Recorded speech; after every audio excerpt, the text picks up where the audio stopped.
고린도전서 1장 26절에서 31절까지입니다. 사도 바울은 고린도 교인들에게 이렇게 말합니다. 하나님이 부르실 때에 너의 형편이 어떠했느냐? 너가 어떤 사람일 때 부르셨느냐? 부르심을 받기 전에는 지혜도 많지 아니하고 능력도 많지 아니하고 문벌 좋은 자도 많지 아니하고 그런 자들을 하나님이 택하셔서 하나님의 능력을 드러내는 도구로 삼았으니 너희는 자랑할 것이 없는 사람이다 라고 하는 것입니다. 고린도 교회는 그런 사람들로 보여졌습니다. 건물도 어마어마하고 조직도 어마어마하고 또 교회에서 일하는 사역자들도 한 사람 한 사람이 그 재능과 지식이 능력이 대단하고 교회에 모여있는 사람들도 다 내놓을 만하고 심지어 주차장도 넓고 좋은 교육시설을 가지고 있고 사람들은 그런 교회들을 찾아다니고 그런 교회들을 원합니다. 그러나 고린도 교회는 그러하지 않았습니다. 내놓을 것이 없는 교회였습니다. 성경에 보면 육체를 따라 26절에 부르심을 보라 육체를 따라 이 육체를 따라가 뭡니까? 보여줄 수 있는 것 그게 육체를 따라입니다. 이 로마 시대 당시는 이 디그니타스 로마 시대 때는 이 디그니타스를 인간의 내면적인 것이 아니고 철저하게 보여지는 것 그 사람이 가지고 있는 명예, 권력 또 그 사람이 쌓아놓은 그런 평판 이런 것들을 말합니다. 로마라는 나라 자체가 도시국가 아닙니까?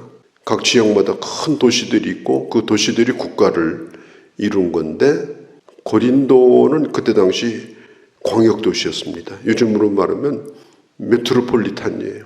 그럼에도 불구하고 교회를 구성하고 있는 사람들은 그 도시에 유명한 사람들도 많을 텐데 그런 사람들이 교회에 보이지 않았어요.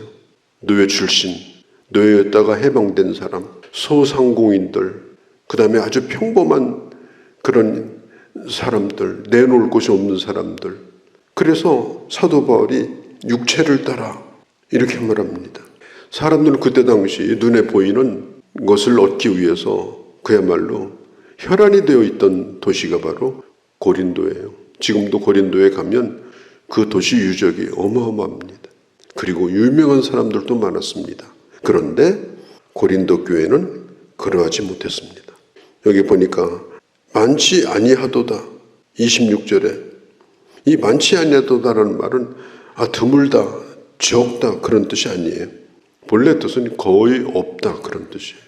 내놓을 만한 사람이 거의 없었어요. 그런데 교회 안에서 누구는 누구 편이다, 누구는 누구 편이다, 네가 잘났다, 내가 잘났다 지금 도토리 키재기를 하고 있는 그들에게 이 고린도 교인들의 자존심을 건드리려고 사도 바울이 고의적으로 육체를 따라 너희가 내놓을 만한 것이 있는 사람들이냐? 없다. 그들의 자존심을 건드리려고 하는 의도가 아닙니다. 하나님이 당신들을 부를 때 당신들의 처음이 어땠느냐? 특별한 사람들이었느냐?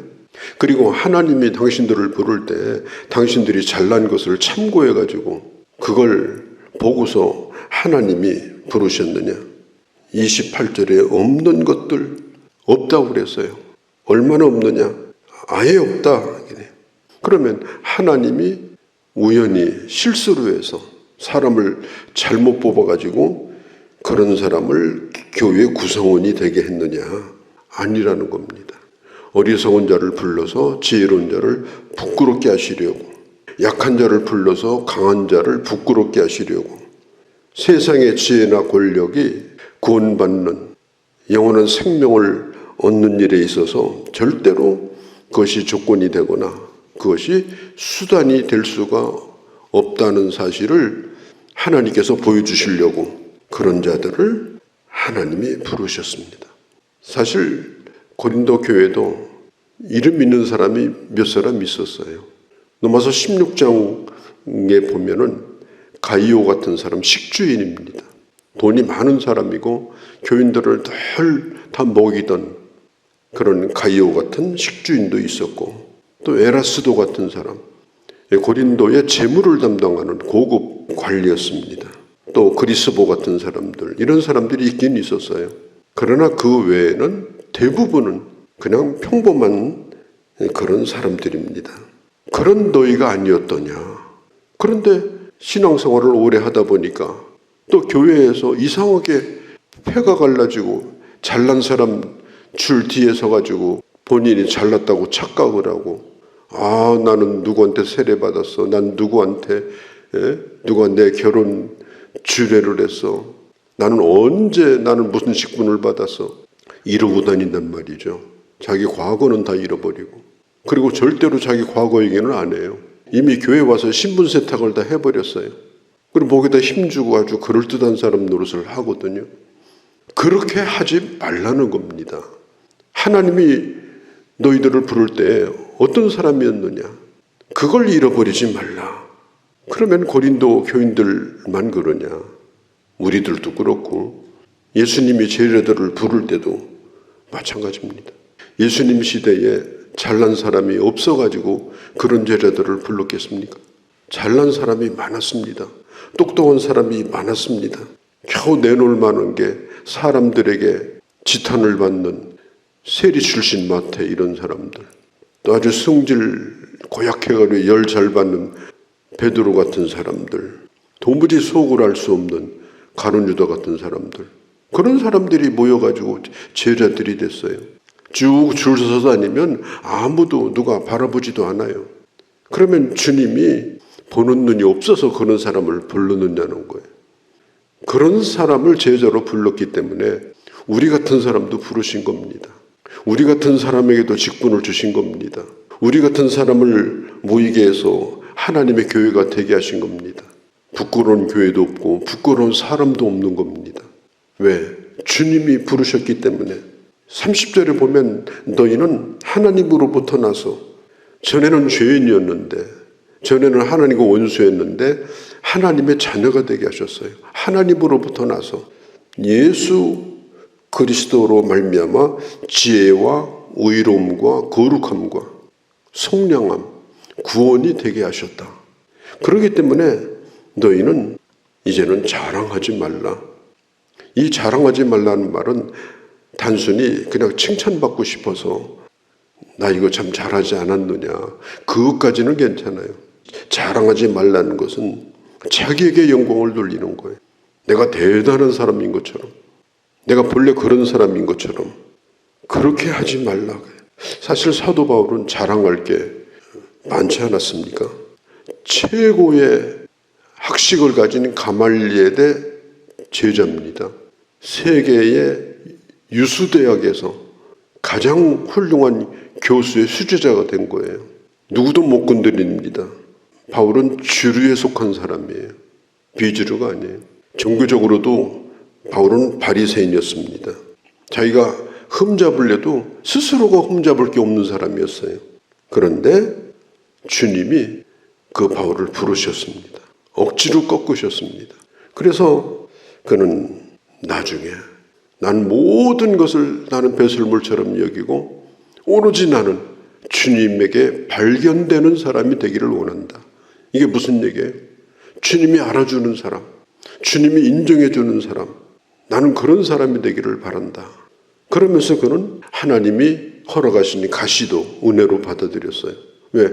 겸손할 수 있다면 내가 가시를 몸에 받고 살더라도 겸손한 것이 낫지, 내 교만이 튀어나와가지고 그럴듯한 사람 행세를 하고 다니는 것은 이건 내가 망하는 길이다.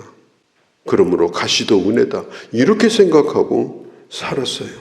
그러니까 이 사도 바울이 하는 얘기가 뭐냐면, 당신들도 주님이 부르실 때 어떤 사람이었냐?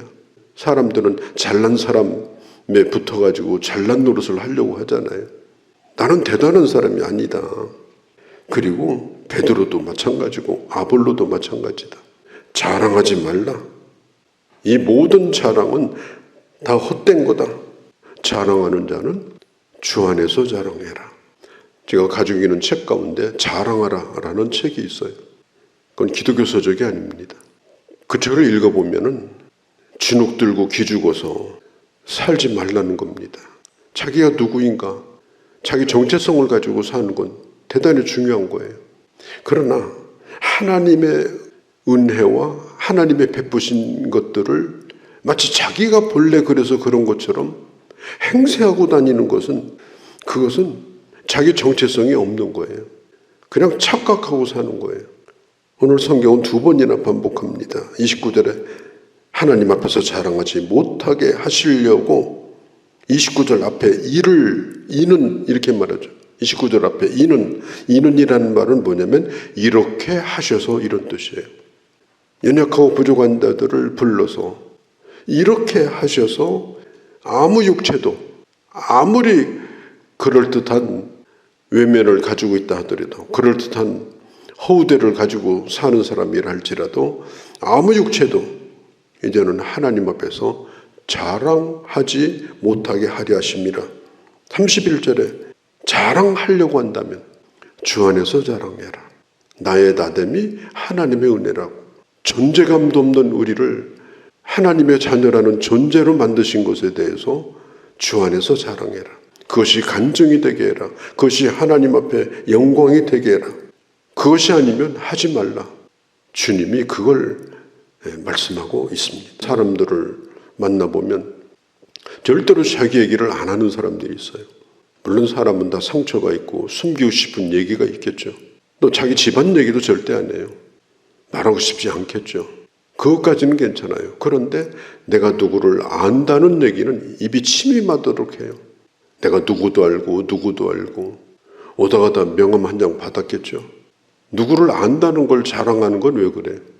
나도 그런 사람 부류에 속하는 사람이다. 그걸 드러내고 싶은 거 아니겠습니까? 그 사람을 안다는 게 뭐가 중요하겠습니까?